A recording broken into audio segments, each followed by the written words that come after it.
लगाइज हामी आइसके बेगना स्टाइलमा। यता हुनुहुन्छ हाम्रो सिराका शिव कुमार शाह, हाल कार्यरत गोर्खा अजिरकोट। ल यता ललित बहादुर खत्री दैलेख, हाल कार्यरत भेटनेरी अस्पताल तथा पशु सेवा कार्यालय दमौली तनहु। यता हुनुहुन्छ राजेश कुमार यादव यादव हो। यता हुनुहुन्छ म समीर थापा मगर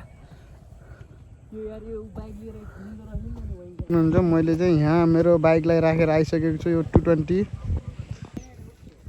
हेर्नुहोस् है, तपाईँहरू चाहिँ यही भ्लग मार्फत बेगना स्टाइल घुम्न सक्नुहुन्छ।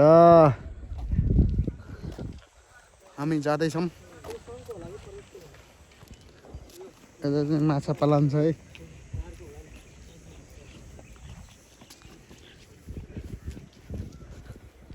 ल शिव कुमारजी भन्नुहोस् तपाईँलाई यो हाम्रो बेगना स्टाइल कस्तो लाग्यो?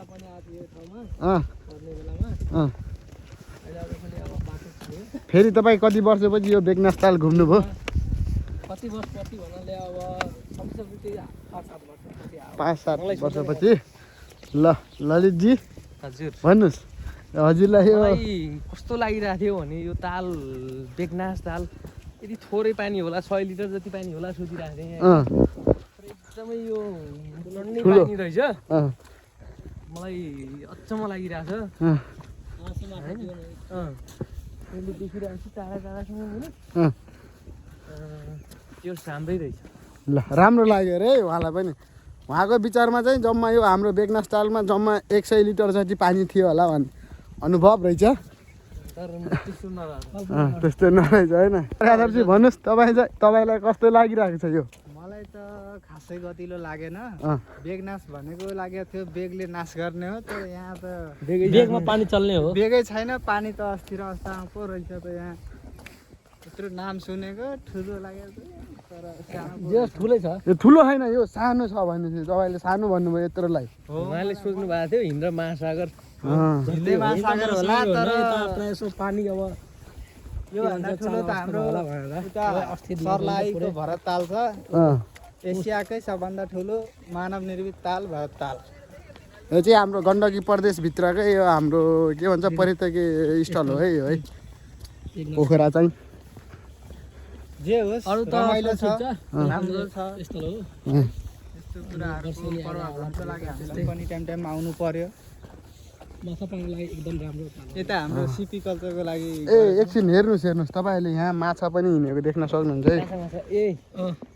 मार्न नदिँदैछ। यो मोबाइलले चाहिँ माछालाई क्यामेराले माछालाई तान्न सकेन। माछा नै सानो सानो छ। आउनुहोस् यहाँबाट गएर देखाइदिउँ। हाम्रो दर्शक महानुभावहरूलाई पनि माछा देखाइदिउँ। कता जानुभयो माछा जीवहरू? ताल ठुलो छ तर माछा सानो लागिरहेछ मलाई। के हो कारण छ? यो छेउतिर अलि सानो हुन्छ। ताल ठुलो माछा सानो हुनुको कारण चाहिँ यहाँको ठुलो माछा चाहिँ अलि उता गहिराइमै बस्ने भयो। यो चाहिँ सानो बच्चा माछाहरू है, बच्चा भर्खर प्रजनन भएको माछा। हजुर हजुर, यो भर्खर हुर्किँदै गरेको बुढा माछाहरू हो।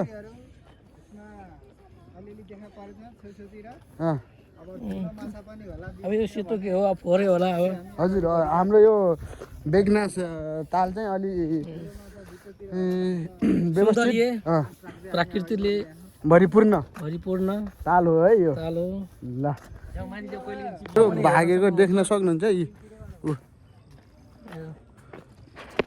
एकदम धेरै छ माछा होइन। सानो भए पनि धेरै छ।